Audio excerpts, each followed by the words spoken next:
Studi Pendidikan Jasmani, Fakultas Keguruan dan Ilmu Pendidikan, Universitas Islam Kebangsaan Indonesia. Video ini dibuat dengan tujuan sebagai pengajuan sertifikasi dosen tahun 2025, yaitu pernyataan diri dosen dalam unjuk kerja Tridharma Perguruan Tinggi, PDD, UKT, PT dalam bidang pengajaran. Baik, pada kesempatan kali ini, izinkan saya menjelaskan tentang mata kuliah anatomi. Mata kuliah anatomi memiliki bobot 2 SKS dan merupakan mata kuliah wajib pada semester genap. Pertemuan pada mata kuliah ini adalah 16 kali pertemuan. Deskripsi mata kuliah anatomi adalah membahas tentang struktur bentuk tubuh manusia secara detail, sehingga mahasiswa program studi pendidikan jasmani dapat mempelajari hubungan antara anatomi tubuh dan performa fisik, termasuk identifikasi otot-otot tubuh yang terlibat dalam berbagai gerakan olahraga. Adapun materi pada mata kuliah anatomi adalah konsep dasar anatomi, struktur tubuh manusia dan organisasi tubuh manusia, sel, jaringan, sistem saraf, dan sistem imunitas. CPL Prodi yang dibebankan pada mata kuliah anatomi adalah CPL 1, menunjukkan sikap bertanggung jawab atas pekerjaan di bidangnya, terutama di bidang pendidikan jasmani dan olahraga secara mandiri. CPL 2, menguasai konsep anatomi, fisiologi, dan gerak tubuh manusia dalam kaitannya pada pendidikan jasmani. CPL 3, mampu menerapkan pemikiran logis, kritis, sistematis, dan inovatif dalam konteks pengembangan atau implementasi ilmu pengetahuan dan teknologi yang memperhatikan dan menerapkan nilai humaniora yang sesuai dengan bidang keahliannya.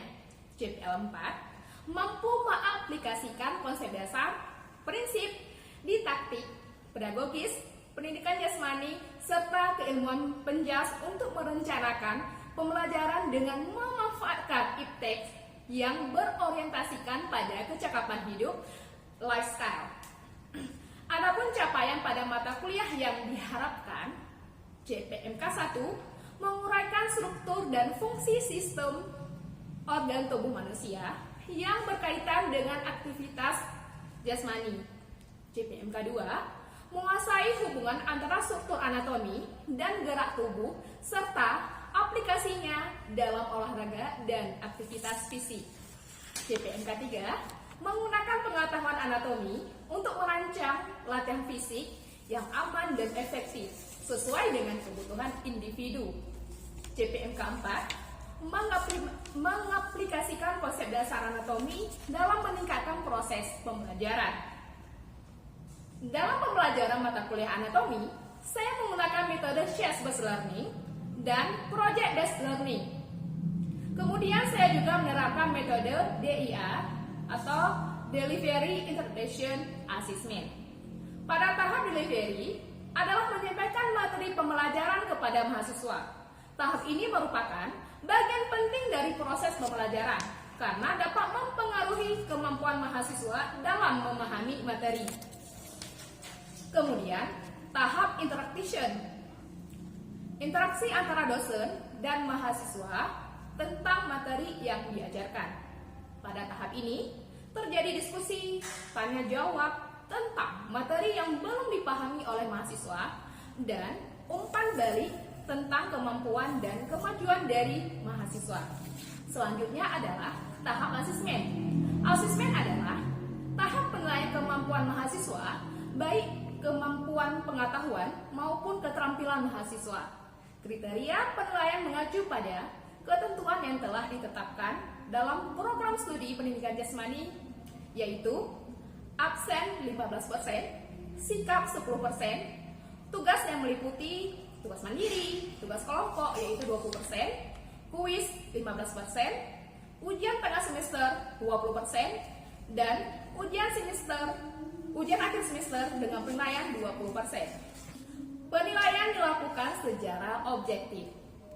Dengan penerapan metode Delivery Interpretation Assessment, maka mahasiswa dapat meningkatkan kualitas pembelajaran dan mencapai tujuan pembelajaran yang diharapkan.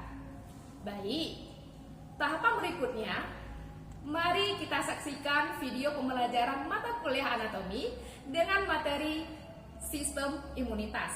Saya akhiri dengan Assalamualaikum warahmatullahi wabarakatuh. Assalamualaikum warahmatullahi wabarakatuh. Waalaikumsalam warahmatullahi wabarakatuh. Apa kabar pada hari ini? Baik. Sehat semuanya? Sehat. Ada yang tidak berhadir? Berhadir semuanya ya? Seperti yang kita ketahui sekarang ya, cuaca di tempat kita itu sangat ekstrim ya. Kadang-kadang musim dingin ya, kadang-kadang memang panas yang suhunya yang sangat panas gitu ya. Sehingga apa? Bisa membuat tubuh kita itu rentan terhadap penyakit ya. Rentan terhadap penyakit, apakah itu bisa penyakit flu ya, atau bahkan penyakit-penyakit yang bisa mengintai tubuh kita. Nah, sehingga kita juga harus adanya pertahanan dalam tubuh kita, ya. Sehingga apa? Untuk menghindari penyakit-penyakit tersebut. Terkait yang sudah saya sampaikan tadi, jadi materi kita pada hari ini yaitu tentang sistem imunitas.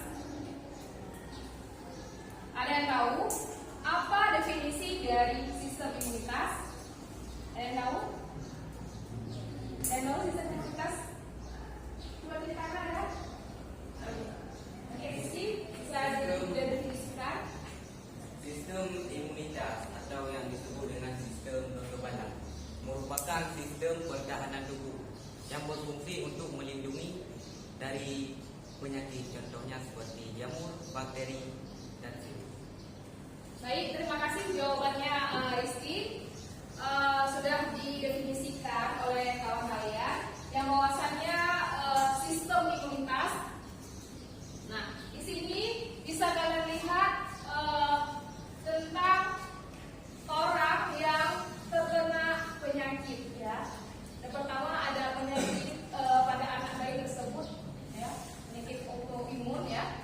Kemudian flu ya, kita sering mengalami flu ya, apalagi di musim yang panas ini sering kita flu, pilek seperti itu ya. Kemudian ada yang ini ya, harus kita tangani ke ke dokter gitu. Nah, kita harus tahu apa definisi dari sistem imunitas. Sistem imunitas adalah apa? Sistem imunitas sekelompok sel, kemudian sekelompok sel, molekul dan organ-organ yang berfungsi mengaktifkan dirinya dalam mempertahankan serangan-serangan ya, serangan-serangan penyakit yang akan masuk ke dalam tubuh yang disebabkan oleh baik itu bakteri, jamur ya, atau bahkan patogen lainnya. Jadi intinya di sini sistem pertahanan tubuh ini adalah sistem yang bisa melawan bibit-bibit penyakit ya.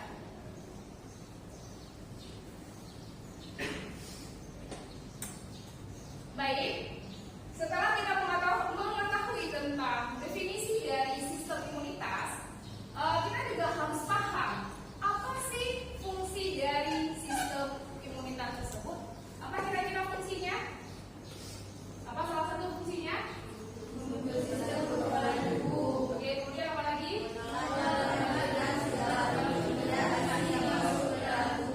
Kemudian apa lagi? Oke, saya jelasin ya. Nah, yang pertama, membentuk sistem kekebalan tubuh. Nah, kita tahu bahwa tubuh kita itu bisa rentan terhadap penyakit ya. Penyakit yang ada di sekitar kita luar biasa banyaknya.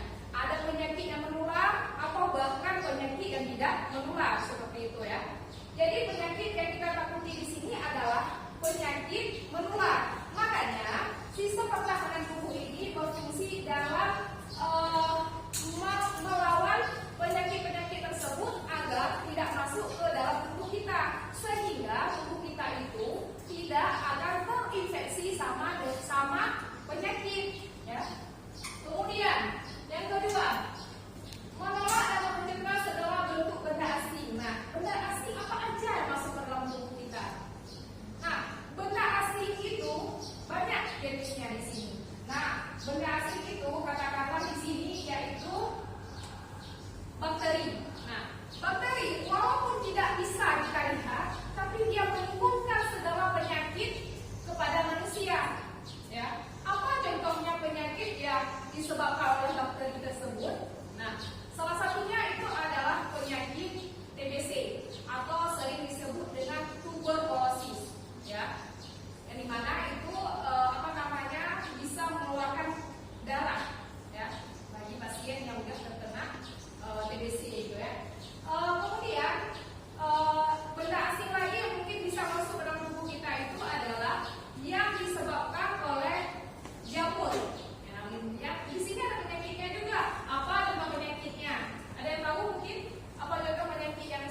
Kemudian lanjut, menjaga keseimbangan komponen dan fungsi tubuh. Kita tahu bahwa ketika tubuh kita mengalami ketika tubuh kita terinfeksi oleh penyakit, maka keseimbangan tubuh kita juga dalam kita melakukan kegiatan itu tidak bisa aktif. Nah, makanya sistem kekebalan ini bisa untuk menjaga keseimbangan tubuh kita. Makanya salah satunya dengan meningkatkan sistem imunitas tubuh kita. Nah, bagaimana sih cara meningkatkan sistem imunitasnya? Ada yang tahu mungkin cara meningkatkan sistem kekebalan tubuh kita dengan seperti apa? Menjaga? Oke, menjaga pola makan salah satunya ya. Ada yang lain mungkin? Oke, tidur dan teratur ya. Lanjut ke slide berikutnya ya. Nah, di sini ada beberapa gambar. Yang pertama, gambar pertama itu adalah bakteri, yang kedua adalah virus, dan yang ketiga adalah jamur. Sudah saya sampaikan tadi bahwa ada penyakit yang disebabkan oleh bakteri, kemudian ada penyakit yang disebabkan oleh virus, dan ada penyakit juga yang disebabkan oleh jamur. Nah, kenapa sasarannya itu adalah sistem imunitas bagi mereka? Ya, kenapa sasarannya adalah sistem imunitas? Oke, kita lihat di sini ya. Sasaran utama dari sistem imun tersebut sasaran utama dari sistem imun yaitu bakteri patogen dan virus. Jadi mereka lah yang akan bisa membuat penyakit ke dalam tubuh kita. Sasarannya adalah tubuh manusia. Yang kedua, sistem imun yang berperan dalam tubuh terdapat dua hal di sini. Yang pertama ada namanya sel imun utama atau leukosit. Leukosit itu adalah apa? Sel darah putih. Leukosit itu adalah sel darah putih. Jadi sel darah putih ini sangat berperan dalam sistem kekebalan tubuh. Alasannya karena dia itu bisa melawan bibit-bibit penyakit yang akan masuk ke dalam tubuh kita. Kemudian yang kedua adalah ada sel pendukung. Nah, sel pendukung di sini yaitu sel plasma, ya. Kemudian ada makrofag dan sel mast atau yang sering disebut sebagai sel tiang. Nah, patogen-patogen yang bisa menyerang tubuh manusia itu ada beberapa di sini. Mencakup apa aja?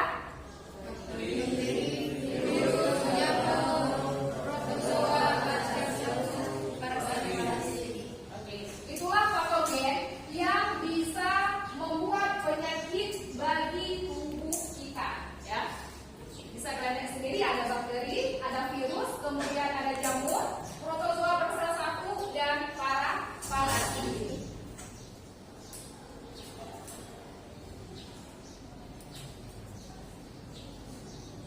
Setelah kita mengetahui definisi dari sistem imun, kita juga harus bisa mengetahui organ-organ apa aja yang terlibat dalam sistem imun tersebut. Nah, yang pertama di sini yang terlibatnya di situ adalah sistem yang keempatnya adalah organ limfatik primer, ya.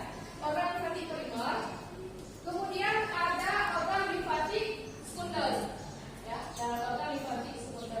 Nah, yang limfatik primer terbagi atas dua. Yang pertama itu adalah sumsum tulang. Sumsum tulang itu terdapat pada tubuh kita, berfungsi sebagai sistem pertahanan tubuh. Kemudian ada namanya kelenjar timus. Kelenjar timus juga dia terdapat pada tubuh kita. Nah, kemudian terbagi lagi dia atas organ limfatik sekunder. Ada limfa, nodus limfa, dan tonsil. Nanti akan saya jelaskan yang lebih mendalam lagi di bawahnya, ya. Baik, sebelum saya memulai ke slide berikutnya, ada yang mau ditanyakan? Silakan. Bu, bagaimana jadinya jika seseorang memiliki sistem pertahanan tubuh yang lemah? Jelaskan. Oke, baik. Adapun penyakit-penyakit yang bisa mengintai tubuh kita itu ada TBC, influenza,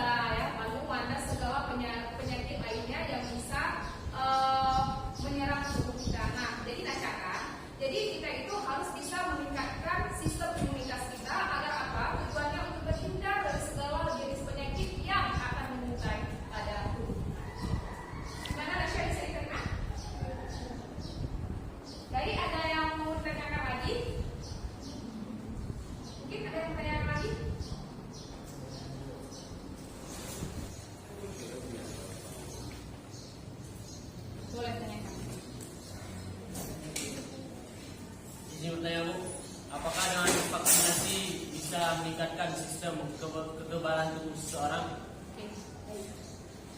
Oke, pertanyaannya, apakah dengan vaksinasi itu bisa meningkatkan sistem kekebalan tubuh seseorang?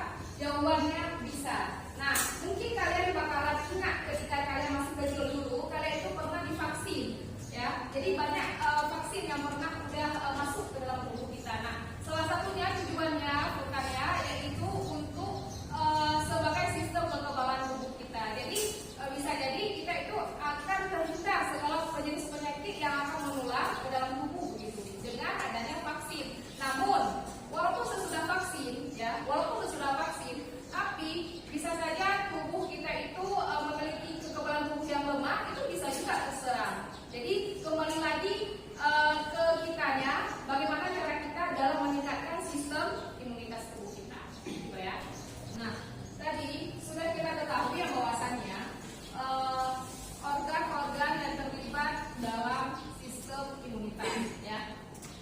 Yang dimana di situ ada organ limfatik primer, juga ada organ limfatik sekunder.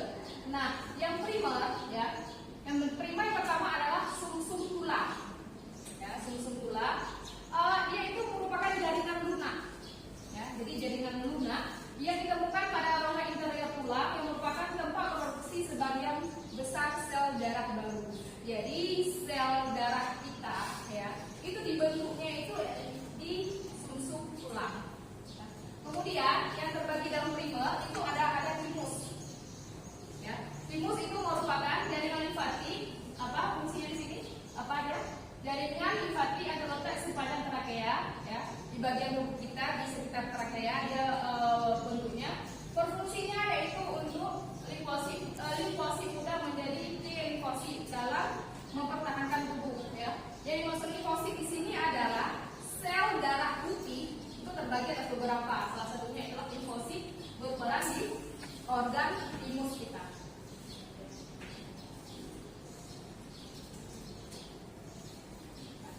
Nah, organ limfatik sekunder. Apa sih yang maksud dengan organ limfatik sekunder ini? Terbagi atas berapa organnya di sini? Oke, ada 3. Kita lihat baik-baik, ya. Yang pertama itu ada limfa, ya. Limfa ini terdapat di bagian tubuh kita. Salah satunya dia berfungsi dalam salah satu fungsinya itu bisa dalam kekebalan tubuh manusia. Limfa ini sangat berfungsi juga dalam memproduksi sel darah, gitu juga, ya. Kemudian ada nodus limfa, ya.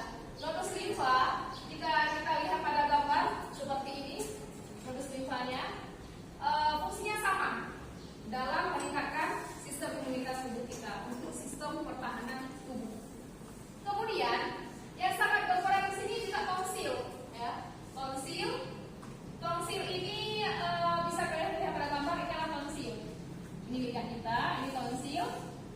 Kemudian ini ada namanya normal, yang ini yang tidak normal. Nah, kalau tonsil yang normal dia sehat bentuknya, jadi kiri dan kanan sehat. Fungsinya itu tonsil untuk melawan bibit-bibit penyakit yang masuk ke dalam tubuh kita, ya. Misalnya apa yang kita makan, mungkin makanan ada yang terinfeksi bakteri atau kuman, ya. Jadi ketika kita makan, makanan itu belum tertelan ke sana, mereka ini sudah menjalankan fungsinya. Salah satunya untuk melawan bibit-bibit penyakit dulu dari makanan yang kita makan. Nah, kemudian ini ada yang normal, ya. Kalau normal ini yang tidak normal, ya. Kalau yang tidak normal itu sering disebut dengan tonsilitis, peradangan yang terjadi pada tonsil atau amandel, sering disebut, ya. Nah, ini bisa kita lihat bersama-sama organ khusus penghasil sel imun. Jadi banyak di sini, ya. Oke, baik. Yang pertama itu adalah tonsil. Tonsil itu yang saya katakan tadi berperan sangat di dalam proses kekebalan tubuh, melawan bibit-bibit penyakit yang masuk ke dalam tubuh kita. Kemudian selanjutnya ada timus. Nah, lonjak timus bisa dilihat pada gambar. Bentuknya itu nggak beraturan, ya. Bentuknya tidak beraturan, terdapat di bagian tubuh kita, bagian atas. Nah, kelenjar timus ini dia merupakan kelenjar berfungsi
liver. Ya, liver. Nah, di bagian ini kita bisa mengetahui yang bahwasannya adalah salah satu fungsinya untuk sistem kekebalan tubuh pada manusia juga liver tersebut. Jadi memang liver itu harus sehat ya. Kalau sehat ya alhamdulillah bisa berfungsi dengan baik. Kemudian ada juga organ yang penghasil sistem imun dibagi selain dari fungsi yang lain, itu ada yang namanya di usus halus ya. Di usus halus dia juga terdapat yang namanya berfungsi sebagai sistem kekebalan tubuh juga ya.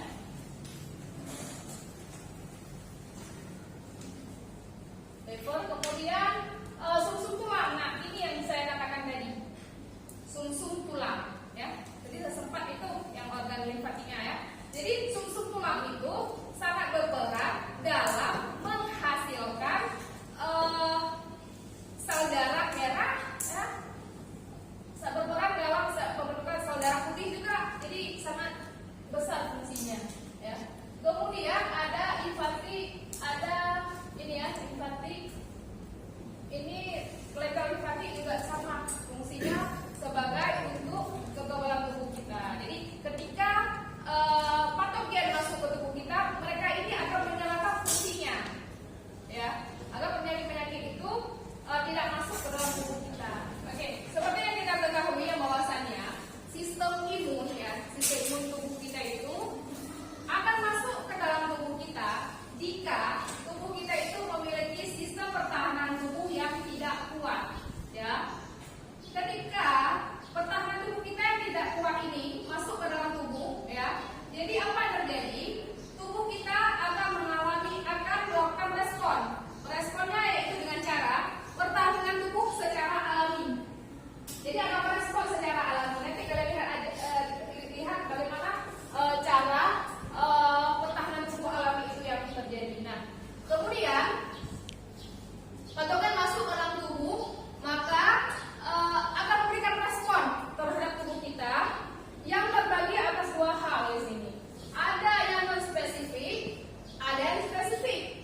Ya, yang non spesifik itu terbagi atas dua. Yang pertama adalah inflamasi, yang kedua adalah fagositosis. Baik, materi kita udah ini ya. Jadi ada yang bisa disimpulkan materi kita pada hari ini? Ada, oke, silakan. Jadi kesimpulan dari materi hari ini yang pertama itu ada pengertian dari sistem imunitas. Jadi sistem imunitas itu adalah kemampuan tubuh untuk melawan dari penyakit. Terus sistem imunitas itu membantu melawan dan melindungi tubuh dari penyakit, virus, kuman, dan bakteri. Terus ada fungsinya, salah satunya adalah untuk membentuk sistem kekebalan tubuh. Terus ada sasaran dalam sistem imun. Yang pertama ada imun utama sama imun pendukung. Terus sistem itu ada dua. Yang pertama itu adalah imun bawaan atau imun yang dapat dari bayi. Yang kedua ada imun yang didapat atau imun yang dapatnya itu setelah kena dari penyakit. Sudah Bu? Masih. Baik, kesimpulannya bisa kita ambil pada materi hari ini yaitu sistem pertahanan tubuh itu merupakan sistem yang